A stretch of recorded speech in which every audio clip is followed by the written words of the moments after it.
Hi everyone, I'm Sarah Martinez, 32 years old, and I used to believe that grandmothers were supposed to love their grandchildren unconditionally. I thought family gatherings were about creating beautiful memories and celebrating the people we care about most. But sometimes the people closest to you can be the most destructive, and sometimes it takes a 7-year-old child to expose the truth that adults refuse to see. Before we dive into this story, let me know where you're watching from. Please hit that like button and subscribe for more real-life family stories. Trust me, you'll want to hear how my daughter became the hero who exposed years of manipulation with just one video. This is about the day my mother-in-law destroyed more than just a birthday cake. Let's get started. My life in suburban Colorado felt like a peaceful dream most days. I had been married to my husband, David Martinez, for 9 years, and we had built what I thought was a perfect little family unit. David worked as a software engineer for a tech company downtown, while I managed marketing campaigns for a growing startup. Our daughter Emma had just turned 7, and she was the kind of child who brought sunshine into every room she entered. Emma was incredibly bright for her age, with an artistic soul that reminded me of myself when I was young. She loved drawing elaborate pictures of princesses and castles, and she had recently discovered the joy of making little videos on my old tablet. Nothing inappropriate, just silly dances and her showing off her latest artwork to an imaginary audience. David had taught her how to use some basic apps, and she was surprisingly tech-savvy for someone who still lost teeth regularly. Our family dynamic had been relatively peaceful until 2 years ago, when David's mother, Patricia Martinez, decided to move from Texas to be closer to us. Patricia, who insisted everyone call her Pat, was 58 years old and had been widowed for 3 years. David thought having his mother nearby would be wonderful for Emma, giving her a chance to build a relationship with her paternal grandmother. At first, I tried to embrace Pat's presence in our lives. I understood that she was grieving her husband's death and probably felt lonely in Texas without family nearby. But it quickly became clear that Pat had very different ideas about how our household should operate, and she wasn't shy about sharing her opinions. Pat had raised 5 children in what she called the old-fashioned way, and she believed that modern parenting was too permissive and indulgent. She would make comments about Emma being spoiled whenever we bought her art supplies or let her choose her own clothes.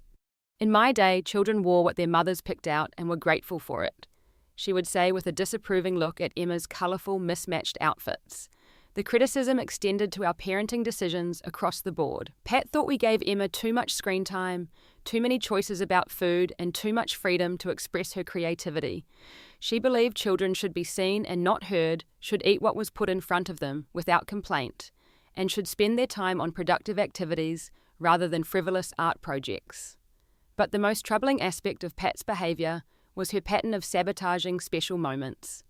She had a way of inserting herself into our family traditions and somehow making them about her needs or preferences. During Emma's 6th birthday party the previous year, Pat had spent the entire time telling other parents stories about David's childhood, effectively making herself the centre of attention, while Emma played quietly in the corner.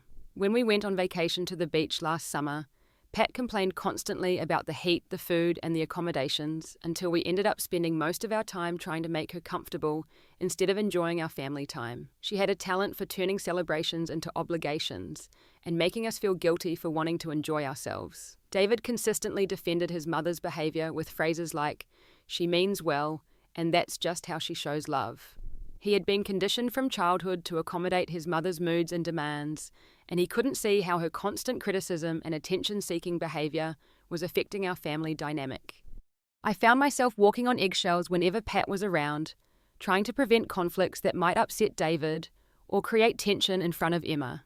I would bite my tongue when Pat made cutting remarks about my cooking, my housekeeping, or my parenting choices. I told myself I was being the bigger person, keeping the peace for the sake of family harmony. Looking back, I realized I was already becoming invisible in my own family when Pat was around. My achievements were acknowledged with polite congratulations, while Emma's smallest interactions with Pat were celebrated like major victories. Pat had developed an entire vocabulary around what she considered proper child rearing, but she never asked about my perspectives on raising my own daughter or my dreams for Emma's future. The warning signs had been building for months. Pat would volunteer to help with Emma's school projects, then completely take over and do them according to her vision, rather than supporting Emma's creativity. She would offer to babysit Emma, then spend the time teaching her outdated social rules and criticizing the way we ran our household. Most concerning was Pat's tendency to undermine my authority as Emma's mother. She would give Emma permission to do things I had already said no to, then act surprised when I objected. When I tried to discuss this with David, he would say his mother was just trying to be a loving grandmother, and that I was being too sensitive about normal family dynamics. I began to feel like I was fighting a losing battle for influence in my own daughter's life. Emma's 7th birthday was scheduled for a Saturday in early October, and she had been talking about it for weeks. She had specifically requested a princess-themed party at our house, with all her school friends invited and decorations that would transform our living room into a magical kingdom. I had spent 3 weeks planning every detail of the party, from hand-making invitations with Emma's artwork to ordering custom decorations online. But the centerpiece of Emma's birthday vision was the cake. She had seen a picture in a magazine of a castle cake with pink and purple frosting, and she talked about it constantly. My best friend Jessica Chen was a talented baker who had recently started her own custom cake business. When I showed her the picture Emma had torn out of the magazine, Jessica's eyes lit up with excitement. "I can make something even better than this," she promised.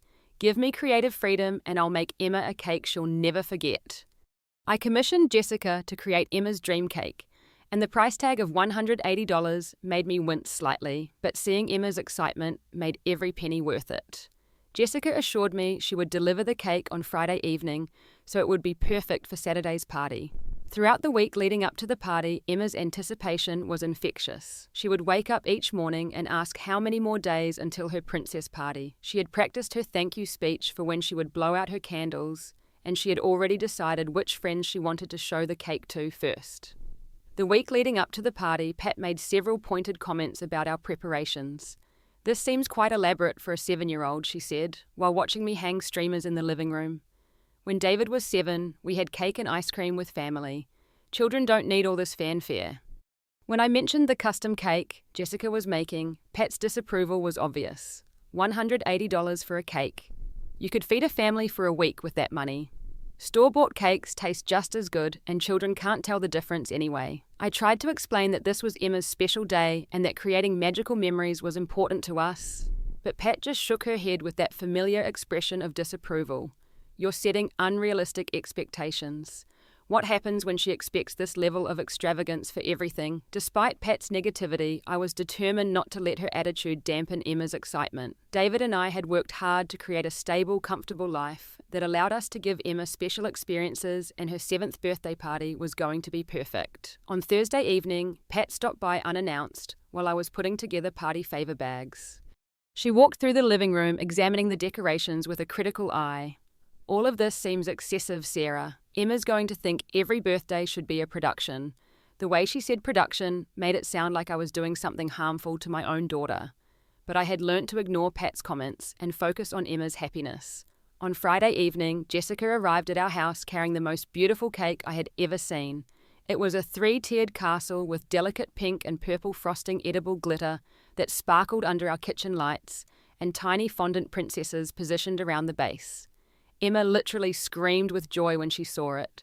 "Mommy, it's even more beautiful than the picture," she exclaimed, dancing around the kitchen. "Can I take a photo to show Madison at school?" I carefully positioned the cake in our refrigerator, making sure it was stable and protected from any possible damage. This masterpiece was going to be the highlight of Emma's party, and I wanted everything to be absolutely perfect. Before going to bed, I double-checked that the refrigerator door was securely closed and even locked the kitchen door, which was unusual for us, but felt necessary given how precious this cake was. That evening, Pat called 3 times each time, asking if we needed her help with anything. Her tone sounded strange, almost eager, which was unlike her usual critical demeanor. "I could come over early tomorrow to help set up," she offered repeatedly. I know how overwhelming these big parties can be. I politely declined her offers, knowing that Pat's version of help usually involved reorganizing everything according to her preferences and making comments about how we were doing things wrong. I wanted Emma's birthday morning to be calm and joyful, not stressful and filled with criticism. The last thing I remember thinking before falling asleep was how perfect everything was going to be for Emma's special day. Saturday morning arrived with perfect autumn weather, crisp and sunny with colorful leaves creating a beautiful backdrop for photos. I woke up at 6 in the morning, excited to transform our house into Emma's princess kingdom before she got up. My plan was to add final touches to the decorations, set up the activity stations for the kids, and take some photos of the beautiful cake before the chaos of 12 7-year-olds took over our house. I tiptoed downstairs, not wanting to wake Emma or David, and headed straight for the kitchen. The first thing that stopped me in my tracks was seeing the kitchen door standing wide open. I distinctly remembered locking it the night before specifically to protect the cake area from any accidental disturbances. My heart started racing as I approached the refrigerator, praying that everything was still okay. I opened the refrigerator door and immediately felt like someone had punched me in the stomach. Jessica's magnificent castle cake was completely destroyed. The delicate towers had been smashed into pieces. The pink and purple frosting was smeared across the refrigerator shelf like finger paint, and the tiny fondant princesses were scattered and broken like casualties of war. This wasn't damage from the cake accidentally falling or shifting during the night. Someone had deliberately destroyed this cake with their hands methodically smearing the frosting and breaking off every decorative element that Jessica had so carefully crafted. The happy birthday. Emma message that had been piped in elegant script was now just illegible streaks of frosting. I stood there staring at the ruins of my daughter's dream cake, feeling nauseated and shaking with a combination of shock and rage. In just a few hours, 12 excited 7-year-olds would be arriving for a princess party, and the centerpiece of the celebration looked like it had been attacked by a vandal. More than the money we had spent, or even Jessica's wasted hours of artistic work, I was devastated thinking about Emma's face when she discovered that her castle cake was gone. She had been so excited to show her friends the beautiful creation, and now I would have to tell her that someone had destroyed it. But who would do something so cruel and deliberate? There was only one person who had both access to our house and a pattern of sabotaging our family's special moments. Pat had been unusually insistent about helping with the party setup, and she had made her disapproval of the expensive cake crystal clear all week. As I examined the destroyed cake more closely, I could see that this had been done systematically and with intent. The frosting had been smeared in deliberate patterns, not randomly scattered. Pieces of the castle structure had been carefully broken off and placed around the refrigerator shelf. This was someone taking their time to ensure maximum destruction. I quickly took several photos of the damage with my phone, documenting every angle of the destruction. Something told me I would need proof of what had happened, even though I wasn't sure yet how I would use the evidence. Then I began the heartbreaking task of cleaning up the mess, carefully removing pieces of what had been Emma's dream cake and disposing of them in the trash. Each piece I threw away felt like I was throwing away a part of my daughter's happiness. By 7 in the morning, I had cleaned up all traces of the cake disaster and was trying to figure out what to do next. I could call Jessica and beg her to make an emergency replacement, but I knew that was impossible with only a few hours' notice. I could run to the grocery store and buy whatever cake they had available, but that felt like such a betrayal of Emma's excitement and anticipation. At 7:30, I heard Emma's bedroom door open and the sound of her feet running down the hallway toward the kitchen. "Mommy, is it time to see my beautiful castle cake?" she called out, her voice filled with pure birthday joy. I intercepted her in the hallway before she could reach the kitchen, scooping her up in a hug that lasted longer than usual. "Good morning, birthday princess," I said, trying to keep my voice steady and cheerful. "We have a little situation with the cake, but Mommy is going to fix everything okay." The confusion and disappointment that immediately appeared on Emma's face broke my heart into a million pieces. But I was determined to find out who had done this to us and make sure they faced consequences for their cruelty. By 8 in the morning, David was awake, and I had explained the cake situation to both him and Emma. I showed David the photos I had taken of the destroyed cake, watching his face change from disbelief to confusion to growing anger. David's initial reaction was to look for innocent explanations that might make sense. "Maybe the refrigerator isn't level and the cake shifted somehow," he suggested weakly, even though we both knew that level refrigerators don't cause cakes to be systematically smeared by hand across multiple surfaces. Emma was trying to be brave about the situation, but I could see the disappointment in her eyes. She had been so excited about showing her friends the beautiful castle cake, and now she was facing the prospect of a generic store bought replacement on her special day. "It's okay, Mommy," she said in a small voice that broke my heart. "Any cake will be fine for my party." But it wasn't fine, And I wasn't going to let whoever did this get away with crushing my daughter's spirits on her birthday. I was determined to find out the truth and make sure Emma understood that this wasn't her fault, or something she had to just accept. I sent David to the nearest grocery store with instructions to buy the best cake they had available, while I continued setting up decorations and trying to maintain a positive atmosphere for Emma. But inside, I was furious and already planning how to investigate this obvious sabotage. At 9 a.m, Pat showed up at our front door unannounced, carrying a small gift bag and wearing an expression that seemed to be trying too hard to look innocent and helpful. "I thought I'd come by early to see if you needed any help getting ready," she said. But something about her tone and timing felt calculated. "Actually, we've had a bit of a crisis this morning," I said, studying her reaction carefully. Emma's birthday cake was somehow destroyed during the night. We're scrambling to find a replacement before the party starts. Pat's performance in response to this news was worthy of an Oscar nomination. Her eyes widened with apparent shock and concern, and she gasped dramatically. "Oh no, what happened to that expensive cake? That's just terrible. We're not exactly sure what happened yet," I replied, continuing to watch her face for any tells. "Someone or something got into the refrigerator and completely destroyed the cake. It looks like it was done deliberately, not accidentally." Pat shook her head with practiced sympathy while making all the appropriate concerned noises. "These fancy elaborate cakes can be so fragile and unstable. I always told you that simpler cakes are much more reliable for children's parties. Maybe the refrigerator temperature wasn't right, or maybe the cake was just too top-heavy to stay intact." Even while pretending to sympathize with our crisis, Pat couldn't resist getting in criticisms about our choice to buy an expensive custom cake.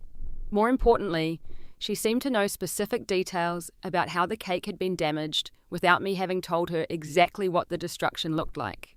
I could run to the store right now and pick up a nice practical sheet cake Pat offered with what sounded like prepared helpfulness.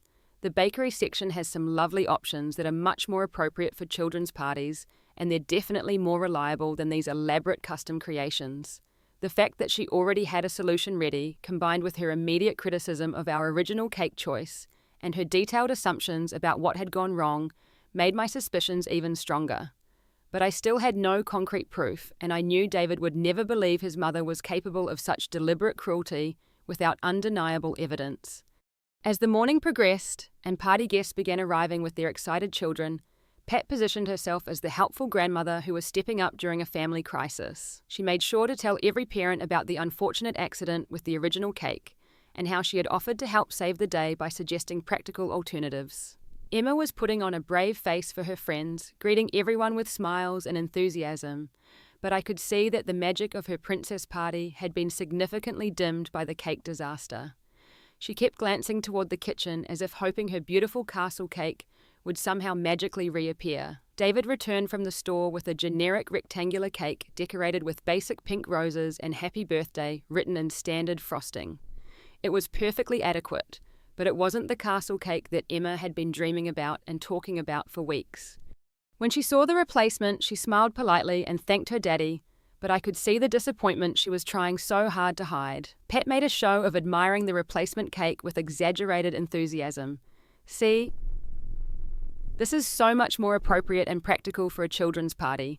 Simple and straightforward, just like birthdays should be for young children." Her obvious satisfaction with how the situation had turned out made me want to scream, but I was trapped by the social expectations of hosting a party and maintaining family harmony in front of our guests. For the moment, I had to focus on making sure Emma still had as good a birthday as possible, despite this sabotage. But I was far from finished investigating what had really happened to Emma's dream cake. While the party continued downstairs, with games, activities, and children's laughter, Emma surprised me by approaching quietly with her tablet clutched in her small hands. She had been more subdued than usual during the party activities, and I had assumed she was still processing her disappointment about the cake situation. But when she pulled me aside into the hallway, away from the party noise, I could see a different kind of determination in her 7-year-old eyes. This wasn't the sadness of a disappointed child, but the focused intensity of someone who had figured something out. "Mommy, I think I know who broke my beautiful castle cake," she whispered, glancing around to make sure no one else could overhear our conversation. My heart immediately started racing with a mixture of hope and apprehension. "What do you mean, sweetheart? How could you possibly know what happened? Emma held up her tablet with the kind of excitement that comes from solving a puzzle. Remember how Daddy taught me to use the security camera app on here? I know his password because he showed me how to check if packages get delivered when we're not home. I had completely forgotten about the home security system David had installed 6 months earlier. The cameras were primarily focused on monitoring the exterior of our house and the front entrance, but I suddenly remembered there was also one positioned in the kitchen that we used for general household security and package monitoring. Emma had navigated to the security app with the technological confidence that only children who have grown up with devices possess. Look, Mommy, I found the video from early this morning and you can see exactly what happened to my cake. She showed me the tablet screen and there it was clear, high-definition footage of our kitchen taken from the camera mounted in the corner.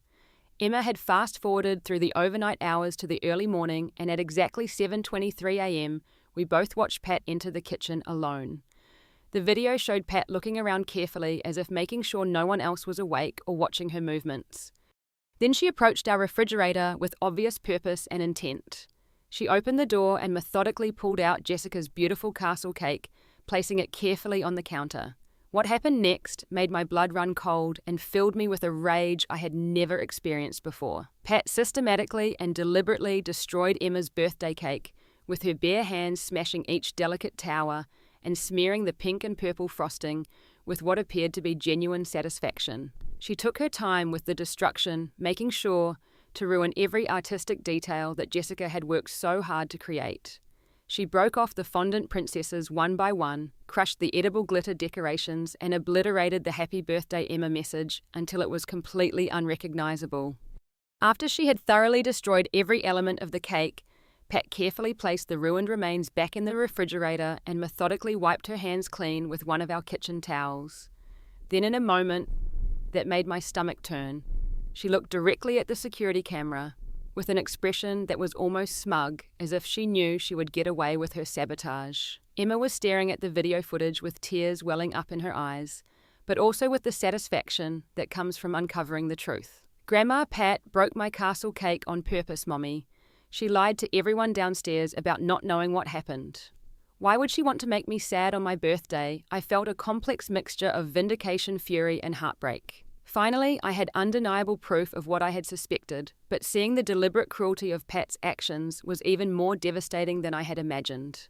This wasn't just about destroying a cake. This was about a grown woman taking pleasure in deliberately hurting a 7-year-old child on her most special day of the year. I'm so proud of you for being smart enough to figure out how to find the truth, sweetheart. I told Emma, giving her the biggest hug I could manage. You used the skills Daddy taught you to solve a mystery that the adults couldn't figure out. Emma wiped her eyes and looked at me with a determination that reminded me she was growing up faster than I sometimes realized. I want to show everyone at my party what really happened. Grandma Pat lied to all my friends' parents, and that's not right. Everyone should know the truth about who broke my cake. My first instinct was to protect Emma from the family drama and confrontation that would inevitably explode when this video was revealed. But then I realized that she deserved to have the truth told, especially since she was the victim of Pat's cruelty, and she was the one who had been intelligent and resourceful enough to uncover the evidence. Are you absolutely sure you want to show this to everyone downstairs? I asked her gently. It's going to make some of the grown-ups very upset, and there might be arguing and difficult conversations. Emma nodded with the kind of conviction that only comes from knowing you're completely in the right. Grandma Pat made me sad on my birthday by breaking my beautiful cake, and then she lied to everyone about it. I think people should know when someone is lying, especially when they hurt a kid and then pretend they didn't do it. Looking at my brave, intelligent daughter, I realized she was absolutely right. Pat had counted on the fact that no one would be able to prove what she had done. She had underestimated Emma's technological skills and David's security system, but most importantly, she had underestimated the power of truth and the determination of a 7-year-old who refused to let injustice go unchallenged. Okay, sweetheart, let's go show everyone what you discovered. Emma walked into our living room carrying her tablet with the confidence and purpose of someone who knew she possessed irrefutable evidence of wrongdoing. The party had been continuing with the typical chaos of 12 7-year-olds playing games, eating snacks, and enjoying the princess-themed activities I had planned. Most of the parents were standing around chatting while keeping one eye on their children, and Pat had positioned herself near the kitchen area where she was still playing the role of helpful grandmother who had stepped up during our family crisis. She was telling Madison Williams's mother about how these elaborate parties sometimes create more problems than joy. "Excuse me, everyone," Emma announced in her clear 7-year-old voice, loud enough to get the attention of all the adults in the room. "I want to show you all something really important about what happened to my birthday cake this morning." The room gradually quieted as parents turned their attention to Emma, probably expecting her to make some kind of cute birthday speech or show off one of her new presents. I could see David looking puzzled about what Emma was planning, while Pat's expression flickered with what might have been the first hint of concern. "My daddy taught me how to use the security cameras in our house," Emma continued, holding up her tablet for everyone to see.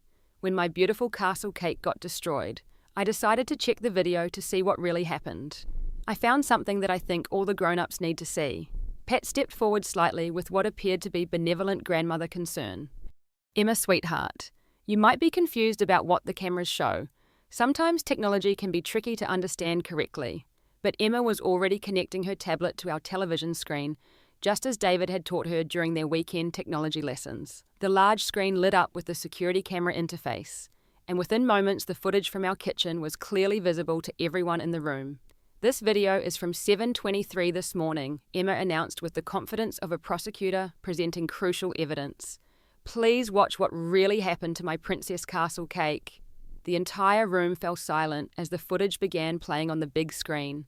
Every single adult could clearly see Pat entering the kitchen, approaching the refrigerator, with obvious intent and deliberately pulling out the intact, beautiful castle cake that Jessica had created. There were audible gasps and sharp intakes of breath from several parents as Pat's systematic destruction of the cake played out in high definition. The footage was completely damning and absolutely undeniable.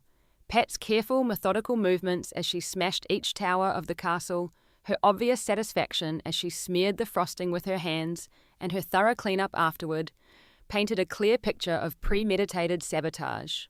When the video reached the moment where Pat looked directly at the camera, with that smug expression, the silence in the room became almost suffocating. Everyone had just witnessed a grandmother deliberately destroying her 7-year-old granddaughter's birthday cake, and then spending the morning lying about it to an entire room full of people.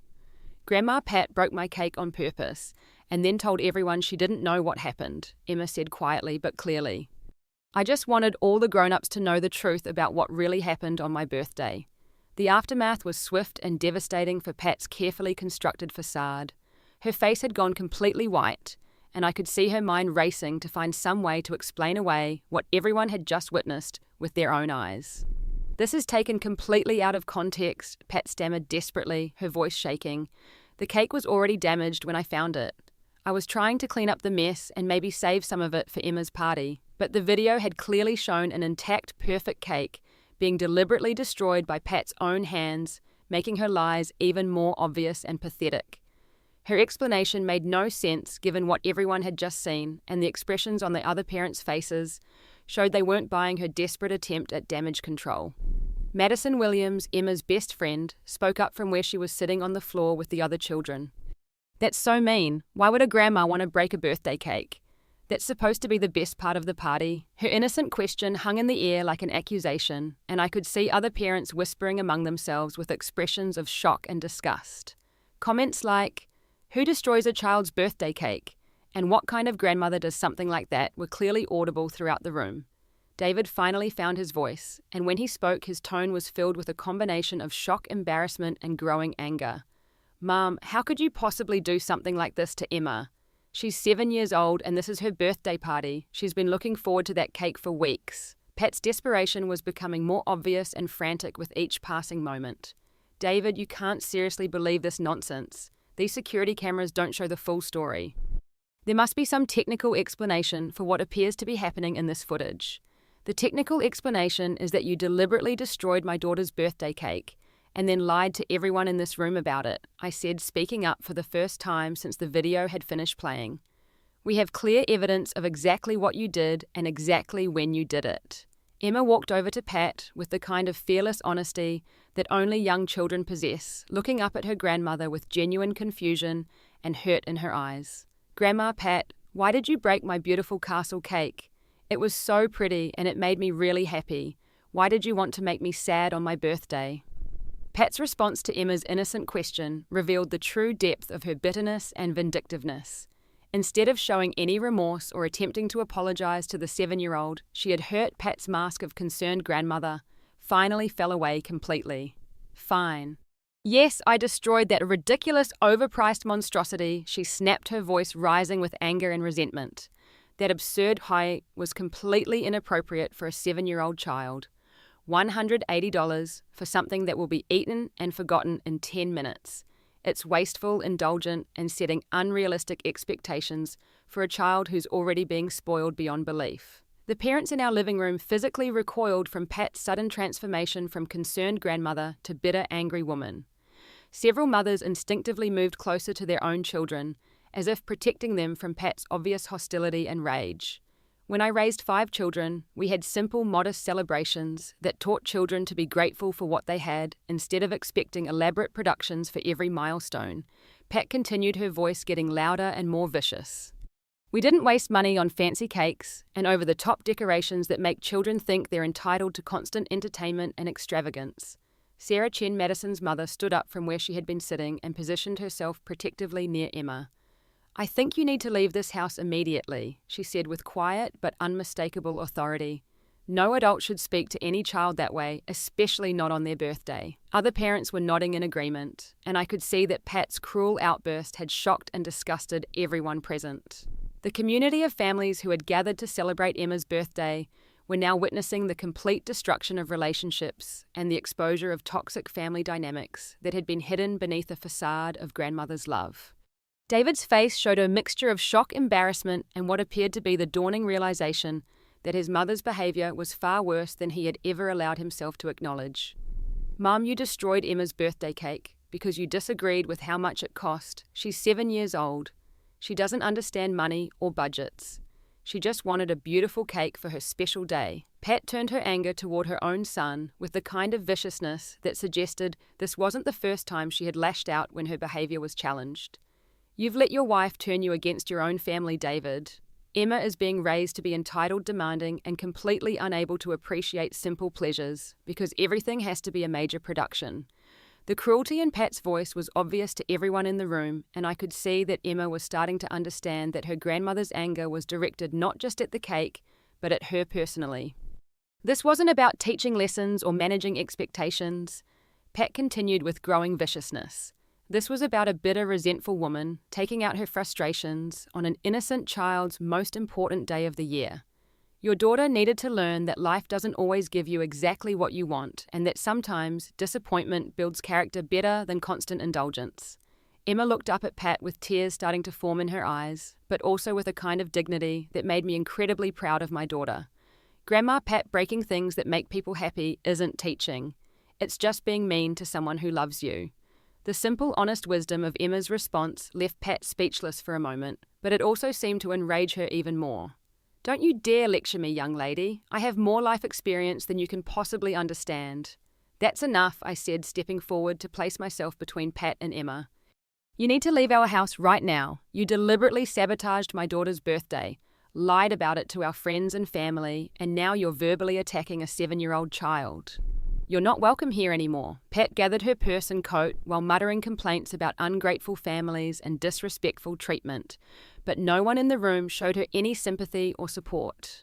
The video evidence had been too clear, and her cruel reaction had been too revealing for anyone to maintain any illusions about her character or motivations. As she headed toward our front door, Pat made one final attempt to justify her actions and maintain some kind of moral high ground. "Someday this family will realize that I was trying to teach important values about gratitude, modesty, and realistic expectations.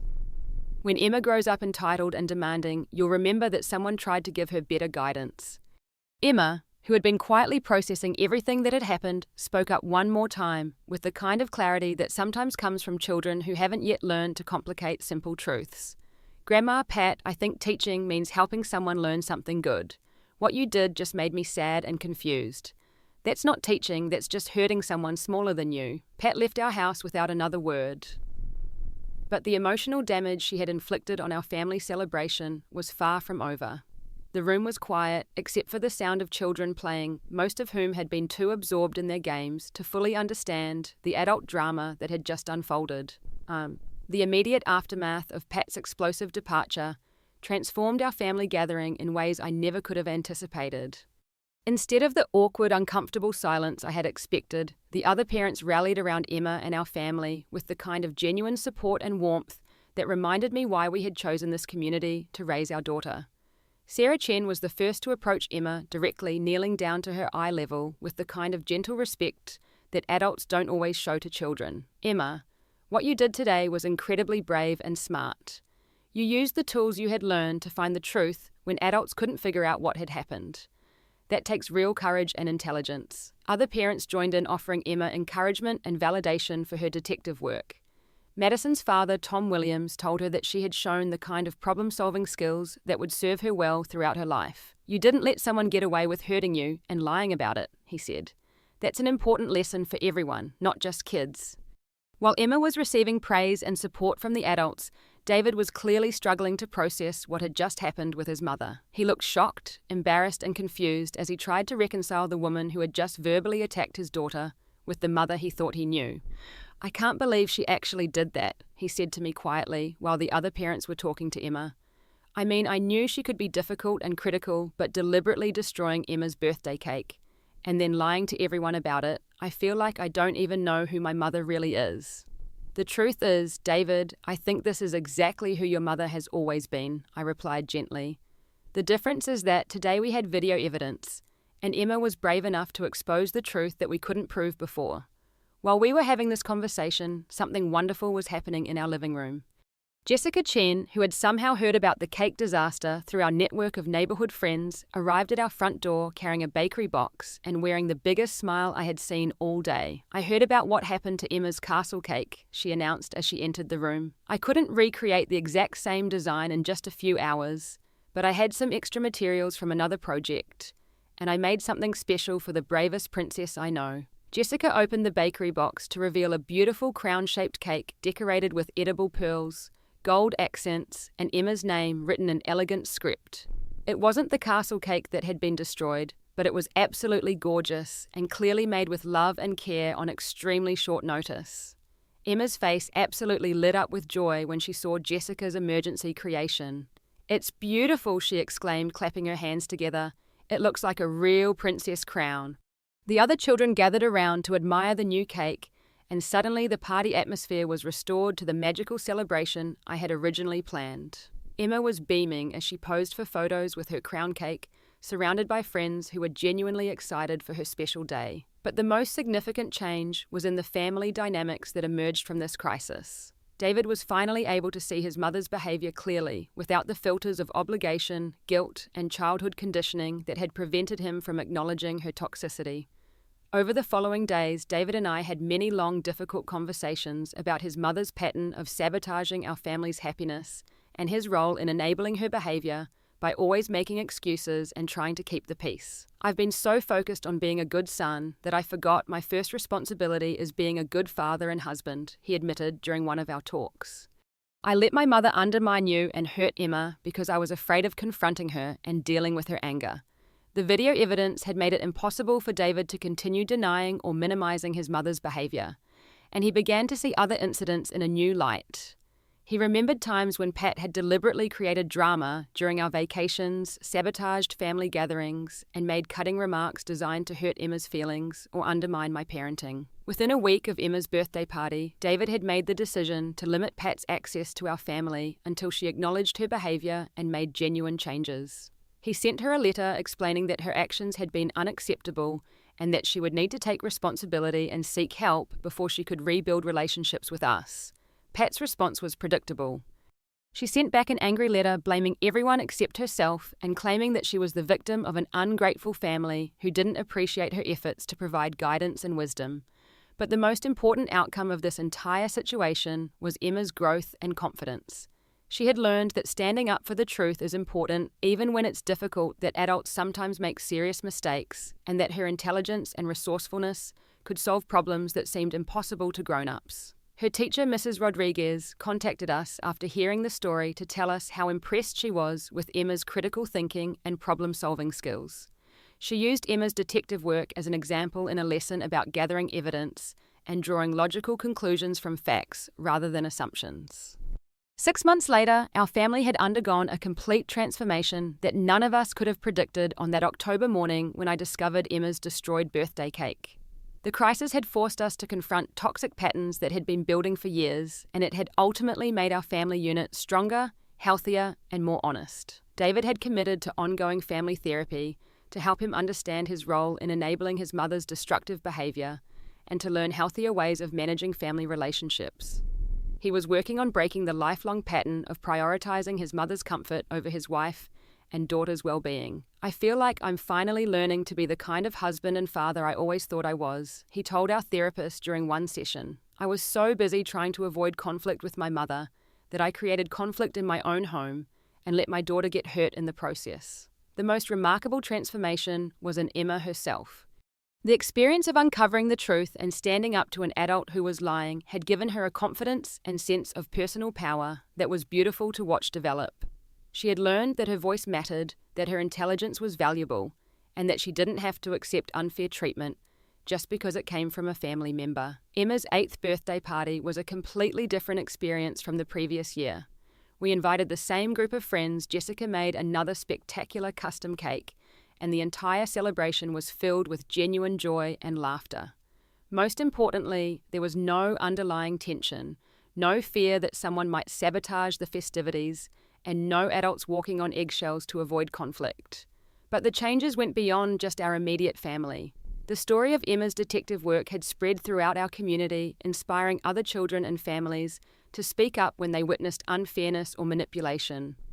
Parents began having conversations with their children about the importance of standing up for the truth, even when it involves challenging adults. Several other families in our neighborhood shared their own stories about dealing with toxic relatives who had used guilt manipulation and sabotage to control family dynamics. Emma's courage in exposing Pat's behavior had given other people permission to acknowledge similar problems in their own families. Pat herself had made no genuine attempts to apologize or take responsibility for her actions. According to David's siblings, she was still telling anyone who would listen that she had been unfairly treated and that Emma's birthday party had been blown completely out of proportion by dramatic, oversensitive family members. Her refusal to acknowledge reality or show any remorse for hurting a 7-year-old child made it clear that her behavior was unlikely to change. David had maintained minimal supervised contact with her, but she was no longer welcome in our home or at family celebrations until she demonstrated genuine remorse and behavioral changes. The most profound lesson for all of us was understanding that family relationships should be built on love, respect, and honesty rather than on obligation, guilt, or fear of confrontation. Sometimes the most loving thing you can do is refuse to enable behavior that hurts the people you care about most. Emma's 7th birthday had become a legend in our family, and our community remembered not for the cake that was destroyed, but for the courage of a little girl who refused to let lies stand unchallenged. Her quick thinking, technological skills, and moral clarity had protected our family from ongoing manipulation and taught all of us important lessons about truth, justice, and standing up for what's right.